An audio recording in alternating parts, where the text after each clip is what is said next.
ये आकाशवाणी है। प्रस्तुत है कार्यक्रम सुर्खियों में।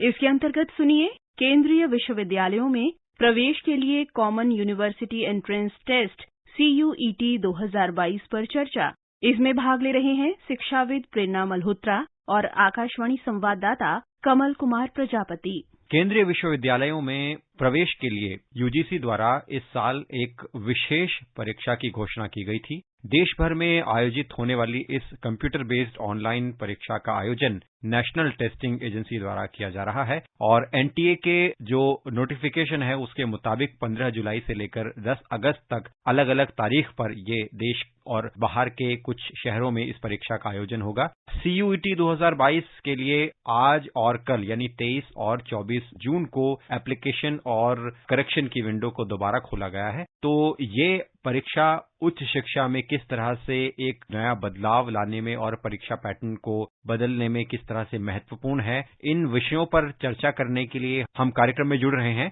शिक्षाविद प्रेरणा मल्होत्रा के साथ। प्रेरणा जी, स्वागत है। नमस्ते जी। तो सबसे पहले हम ये समझना चाहेंगे कि ये परीक्षा किस तरह से उच्च शिक्षा में एक बड़ा बदलाव है और जो उच्च शिक्षा में प्रवेश का एक पैटर्न था उसको किस तरह से बदलकर विद्यार्थियों को बराबरी का अवसर देने में ये परीक्षा अहम कदम साबित होने वाली है। 2022 से पहले जो उच्च शिक्षा संस्थानों में एडमिशन था वो ज्यादातर कोर्सेज में 12वीं के नंबरों के आधार पर होता था और आप जानते हैं कि कई शिक्षा बोर्ड हैं देश के, CBSE से लेकर और कई स्टेट बोर्ड हैं जिनका अलग अलग पैटर्न रहता है, मार्किंग का क्राइटेरिया अलग होता है। तो उस तरह से एक यूनिफॉर्मिटी जिसको कहे वो नहीं आ पाती थी। कोई बोर्ड अगर लीनियंट है तो उन विद्यार्थियों को ज्यादा अंक प्राप्त हो जाते थे और जहां बोर्ड थोड़ा सा स्ट्रिक्ट ज्यादा था तो वो बच्चे पीछे रह जाते थे।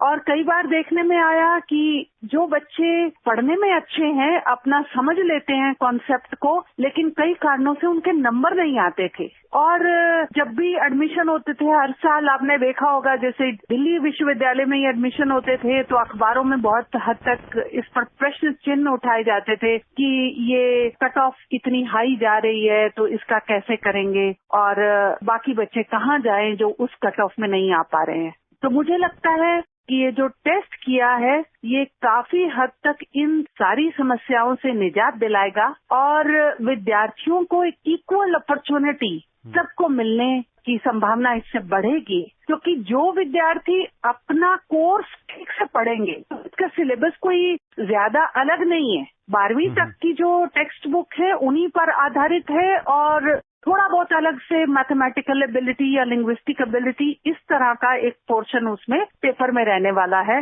वो हर पेपर के उन्होंने अलग अलग ग्रुप बनाए हैं और उसके आधार पर मुझे लगता है कि कोई बहुत ज्यादा कोचिंग अटेंड करने की, इधर उधर भागने की जरूरत नहीं है। सिर्फ अपनी अगर किताबों पर बच्चे ध्यान करेंगे जो उन्होंने 11वीं 12वीं में पढ़ाई की है तो उनको इस टेस्ट में लाभ होने वाला है। प्रेरणा जी, विद्यार्थियों की केंद्रीय विश्वविद्यालयों तक पहुंच एक बहुत बड़ी चुनौती रही है, खासतौर पर उन विद्यार्थियों के लिए जो दूर दराज के क्षेत्रों से आते हैं। वो अक्सर अपने अंदर प्रतिभा और क्षमता होते हुए भी केंद्रीय विश्वविद्यालयों तक नहीं पहुंच पाते हैं। लेकिन अब जब इस परीक्षा का आयोजन हो रहा है तो अगर हम आंकड़ा देखें तो देश भर के 550 से भी ज्यादा शहरों में परीक्षा केंद्र बनाए जाएंगे और जो दूसरे बाहर के देश हैं उसमें 15 बड़े शहरों में परीक्षा आयोजित हो रही है। तो इस परीक्षा के माध्यम से जिस तरह विद्यार्थियों तक पहुंच बनाने की कोशिश है, इससे जो प्रतिभा और क्षमता रखने वाले विद्यार्थी हैं, ऐसे विद्यार्थियों को आगे आने का किस तरह से मौका मिलेगा?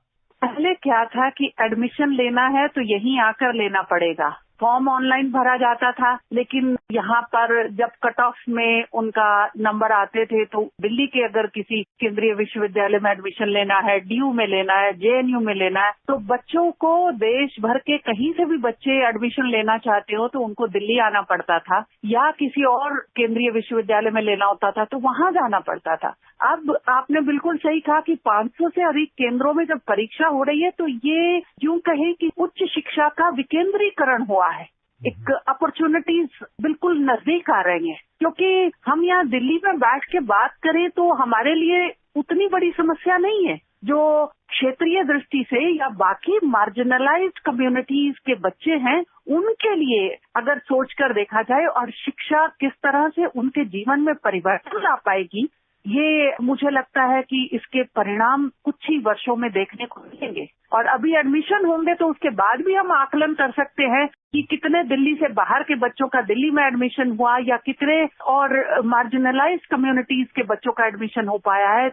विद्यार्थियों के सामने एक और बड़ी चुनौती भाषा की बाध्यता रहती है और इस परीक्षा में ये एक विशेष पहलू है कि 13 क्षेत्रीय भाषाओं में इस परीक्षा का आयोजन किया जा रहा है, यानी विद्यार्थियों के पास विकल्प होगा। और नई राष्ट्रीय शिक्षा नीति की भी अगर हम बात करें तो इसमें भी क्षेत्रीय भाषाओं को प्रोत्साहित करने पर बल दिया गया है। तो पाठ्यक्रमों में क्षेत्रीय भाषाओं का प्रतिनिधित्व हो और प्रवेश परीक्षा में जिस तरह से 13 क्षेत्रीय भाषाओं को शामिल किया गया है, तो किस तरह से ये परीक्षा जो राष्ट्रीय शिक्षा नीति है उसके मकसद पर खरी उतर रही है और जो विद्यार्थियों के समक्ष जो चुनौती रहती है उसको भी दूर करने में ये एक बड़ा कदम है। जी, जो राष्ट्रीय शिक्षा नीति आई है ये अपने आप में एक डायनेमिक डॉक्यूमेंट है, वाटरशेड मोमेंट होने वाला है, वो भी उच्च शिक्षा के क्षेत्र में विशेषकर। और ये जो क्षेत्रीय भाषाओं को पूरा महत्व दिया गया है, ये स्वतंत्रता के बाद पहली बार देश में बड़े पैमाने पर क्षेत्रीय भाषाओं को महत्व दिया गया है। और हमने दिल्ली विश्वविद्यालय में जैसे अभी CF इस तरह का जो फ्रेमवर्क बनाया है, कोर्स फ्रेमवर्क, उसमें भी क्षेत्रीय भाषाओं को स्थान दिया गया है। तो आप ये देखिए कि दिल्ली के विश्वविद्यालयों में भी अगर बच्चा कोई मणिपुर से आ रहा है, उसको मणिपुरी करनी है, तो वो उसको उस तरह का भी यहाँ पर प्रावधान देखने को मिलेगा, पहले एंट्रेंस में मिलेगा। तो निस्संदेह इसका लाभ देश भर के बच्चों को मिलने वाला है। जो यूनाइटेड नेशंस का जो संकल्प है इंडिजिनस लैंग्वेजेस का, उसके भी साथ है, क्योंकि उसमें भी बल दिया गया है। जो रिसर्च हुई उसके आधार पर भी कहा गया है कि जो विद्यार्थी अपनी भाषा में पढ़ाई करते हैं, क्षेत्रीय भाषा में, नेटिव भाषा में, इंडिजिनस लैंग्वेजेस में, उनका विकास अधिक होता है। और यहाँ पर उसी भाषा में उनको एंट्रेंस टेस्ट देकर आगे बढ़ने का, एडमिशन लेने का मौका मिलेगा। और एडमिशन लेने के बाद भी विश्वविद्यालयों में अपनी क्षेत्रीय भाषा में एक पेपर पढ़ने का मौका मिलेगा। तो ये बहुत बड़ा कदम है।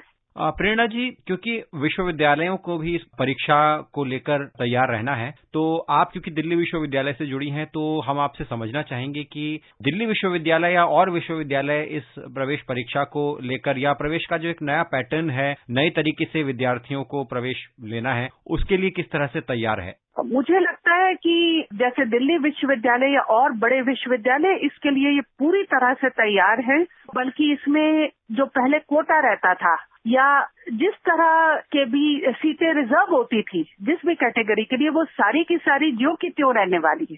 तो वो सारा हमने, जैसे मैं जो एक्स्ट्रा करिकुलर एक्टिविटीज की एडमिशन होती है उसकी कोर कमेटी की मेंबर हूँ दिल्ली विश्वविद्यालय के एडमिशन की, और हमने उसके लिए भी गाइडलाइंस तैयार कर ली हैं कि किस तरह से एडमिशन करने हैं और कितने नंबर हमने एंट्रेंस एग्जाम को देने हैं और कितने हमने कला क्षेत्र से जो बच्चा आ रहा है उसको देने हैं। तो हर तरह से हमारी तैयारी है। इसी तरह से स्पोर्ट्स के बच्चों के लिए भी हमने गाइडलाइंस तैयार कर ली हैं। बाकी भी जो कुछ होने वाला है वो सेंट्रलाइज्ड होगा, तो उसके लिए हमारी पूरी तैयारी है। हर कॉलेज से ऑफिसर बनाते हैं, एडमिशन की एक पूरी कमेटी बनती है, वो सब कुछ तैयार हो चुका है। हम अगले सत्र के लिए विद्यार्थियों को अपने यहाँ पर एडमिशन देने के लिए पूरी तरह से तैयार है। प्रेरणा जी, बहुत बहुत धन्यवाद, आप कार्यक्रम में जुड़ी और जो केंद्रीय विश्वविद्यालयों में प्रवेश परीक्षा है उस पर आपने हमारे साथ आप विचार रखे, जानकारियां साझा की। हमसे जुड़ने के लिए आपका बहुत बहुत धन्यवाद। जी, आपका भी बहुत धन्यवाद। अभी आप सुन रहे थे